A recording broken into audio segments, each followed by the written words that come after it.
It's Glen Benton of Deicide, and you're listening to the Brutally Delicious podcast. One, two, three, four. The Brutally Delicious podcast. The Brutally Delicious podcast. The Brutally Delicious podcast. The Brutally Delicious podcast.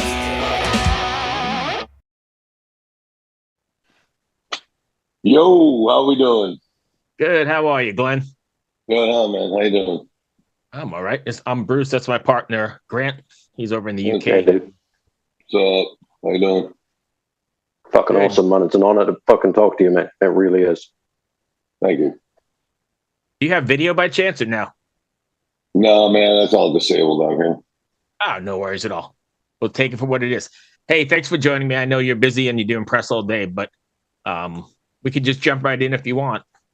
Yeah, I actually just got done rehearsing a little while ago, man. So my ears are still ringing a little bit, so bear with me. You guys still play it that loud in the rehearsal room? Oh yeah. No chance of turning it down and going that way, huh? You got to feel it? Yeah, man. I'm old school. I like to feel my music. I want to feel the bass. And, I like playing out of a real amplifier, not a pedal. No, I get you. So let's talk about the 13th record here, Banished by Sin. Right. How did you couldn't possibly have imagined you'd be 13 albums into this and still being at the top of your game. Now that it's done, how do you feel about it? And are you satisfied with the outcome? Man, we were done with it a year ago. It's been sitting, waiting to be released. The record company's been doing their thing in that, because they're getting their foot in the, foothold in that with being a new label and that. So it's been done for a while. We've had a long time to live with it, and then shoot the videos and everything for it and that. But right. I'm really happy about it because I was able to have a little bit more artistic control this time as far as the production and how we went about it and the whole process, and being able to keep it a more real sound, using more live mic sounds on the drums instead of samples, and just going for like a live demo sound. Yeah, man, it really worked out because it's got it's got a taste of that old school '90s Tampa sound to it. Yeah, absolutely. And which is going to sort of bring me to my next question. You guys have been around for so long and you're, so far elevated in the scene. Do you feel a sort of responsibility to the other death metal musicians, or at least the Florida side of it? Because you're kind of like at the top of the heap there, right? Well, every time you do it, man, you always want to represent, obviously, you know what I mean? So, yeah, we definitely, do I keep anybody in mind when I'm doing this? I know I'm selfish, man. I'm only thinking about myself, but obviously I want, I want it to go over and that. So it's kind of like I'm just one of them type of people that just does what he does, and and just be myself. I'm just trying to be myself and do my own thing, and that's how it translates. All right, fair enough. Fucking and then awesome, we were here to talk one last one. I'm going to give it to Grant, but we were here to talk about the Metal Beer Festival. That's pretty exciting, right? And you get to try out these new songs. We're not playing any new stuff at the beer festival. So we're playing a first album, second album, third album montage of songs off of the first three albums. Fair enough. Do we have new songs ready? Yeah. Not going to be played then, though. The record won't be out then, so we're going to play new stuff, I believe, at the Milwaukee Metal Festival this year. Oh, sweet. Right on. Grant, take it away. Awesome. Glenn, you mentioned that before about artistic control, and your intensity as an artist is one of the reasons that I'm such a huge fan, especially the way that you've chosen your artistic direction, both musically and with your album covers. Obviously some of them have got a lot of hysteria going on and that kind of thing, but the album cover artwork is always really, really on point. We're stepping into a world now where AI is really, really intruding on literature, on music, and on art, on everything. What do you feel about the precedence that's been set with like AI art and the way it's interfering with what we do as artists? Well, it's like, people don't understand, man. Like, it's like the album cover that we did. It was done with Photoshop and with some AI, but it's like it's a more modern version. You know what? We're just being with. It's like Legion. When I did the Legion album cover, computers were still fucking new. Nobody knew anything about 3D, 3-dimensional artwork or any shit like that. And I was like the first person to even fucking fuck with that. And when I did the design the Legion album cover, okay, now I've been in the Yeah. computers and all that shit since they all came about. You know what I mean? So I'm maybe ahead of a lot of people when it comes to computers. I have 2 iMacs and a MacBook Pro and iPad Pro, so I'm a little versed with the whole computer age and in Photoshop and all that stuff and that. And uh, I like to do something different and provocative. And I know the whole AI thing, everybody's, but it was meant to stir. You know what I mean? People don't understand. It's like it's a modernization of it's a sign of the time that we're in. People just can't. Their first thing is like, oh, he's trying to put all of us artists out of work, and I'll be stuck drawing penises in men's bathrooms for the rest of my life.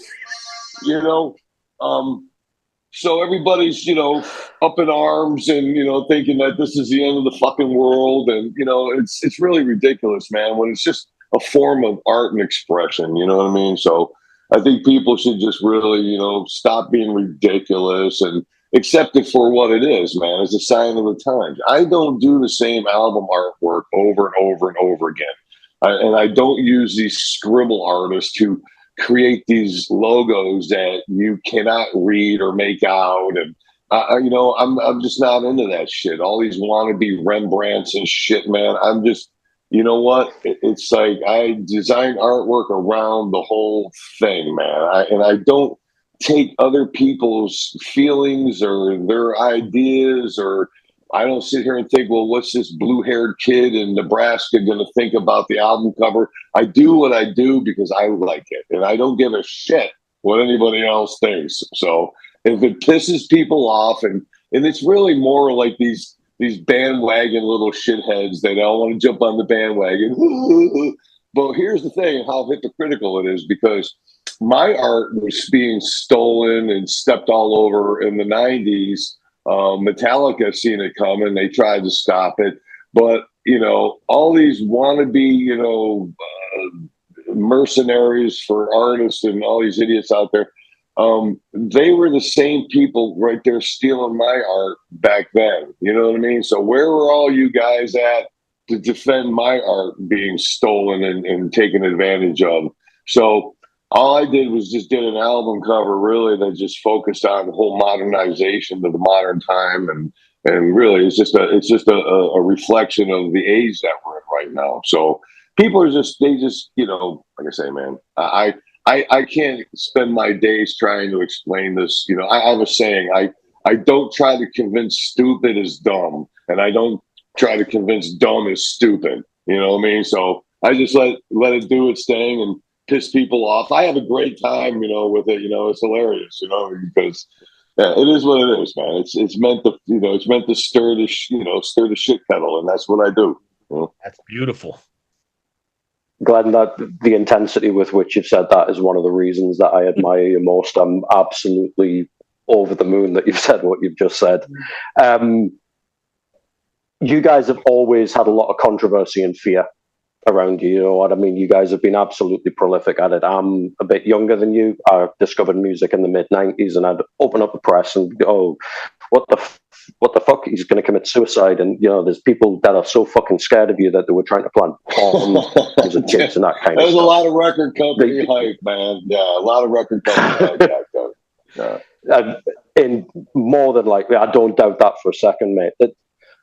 What I was going to ask is, in relation to controversy, in relation to fear, you guys obviously embrace that as artists. Do you think that in the modern age where everybody's got a camera and everything's recorded, musicians and artists are losing their ability to be controversial and have that air of mystique around them? Did they really say this? Did they really do that? We can't have it anymore. Or Yeah, it's kind of yeah, you know, it really, man. I really don't put too much thought into it, you know, but yeah, you know, you go out there on stage and you got, you know, 1,000 cell phones pointed at you, and everybody's, you know, does it take away? Yeah, I mean, you know, what I mean, but it also, you know, I mean, it really, man, I mean, it's a double-edged blade, you know. And nobody wants to be captured on stage, thrown up or passing out. You know what I mean? So it's like, because they'll just, it's a real, we live in a really fucked up world where people just, you know, make a living off of other people's strife and embarrassing moments and shit. You know, it's unfortunate. thank you very much for that, mate. I'm echoing what you felt there as well. I saw you in Glasgow last year. Absolutely overwhelmed. I was a little bit pissed off by how many people were holding up phones and streaming it and that kind of thing without enjoying the gig. My last question is, at that gig, I went along and it wasn't a lot of like kids there that are just trying to be extreme for the sake of being extreme. A lot of your audience had grown with you. You know, there's a lot of guys my age. There's a lot of guys older than me that have obviously been fans of yours since the early days, you know, right through the 90s, you know, Once Upon the Cross and Legion and all of that kind of thing. That age group of men, that age group of fans, and indeed mine, yours, and Bruce's as well, there's a lot of publicity about a lot of guys that are fucking seeing some really dark shit, man. You know what I mean? Where we are, men of our age, there's a hell of a lot of fucking depression and suicide and all of this kind of awful crap. Do you have any thoughts on what's causing that and what you would say to any fans that are staring into that darkness? I would say that suicide is for cowards, you know. That's how I've always run my thing, you know. The whole comments about suicide at 33, all that shit, that was just a bunch of stupid drunk talk as kids, man. You know what I mean? And what it was, we were talking was, you know, the whole conversation about Jesus being 33 and all this shit. So it was said out of jest, but this writer took it to fucking heart to make it sound like so. For all my life now, I've been having to listen to that horse shit from people. And but anyways, I would say this, man. I don't know. As far as like, I'm not like familiar with people, you know, and the whole, you know, what's going on and, you know, out there with people our age or whatever and that. But the world is a fucked up place, man. We live in a really fucked up world. All right. With there's one thing that we can be certain of, and that is uncertainty. You know, that's the world we live in. Yeah. Well, Glen, beautiful, man. Thank you for that. You're welcome, brother. Glen, I appreciate you taking the time. I told Andy I would keep it to 20, so here we are. I appreciate you taking the time. Longtime fans here. Glen, thank you so much for taking the time. Awesome, man. Appreciate you, brother. Thank you for your contribution. Thank you. Take care, guys. Stay strong. Talk to you soon. Be well. So great. I'm glad you took it in. That was good, right? Oh, absolutely, man. After the intensity about the artwork question, I second guessed whether to ask him about suicide and mental health and that kind of thing. But that bit at the end, you know, the world is a fucked up place and the only thing that's certain is uncertainty. That's absolute fucking gold. That whole interview was great. Yeah. I can't thank you enough, mate. And I'm really glad that me and you worked the way that we did there.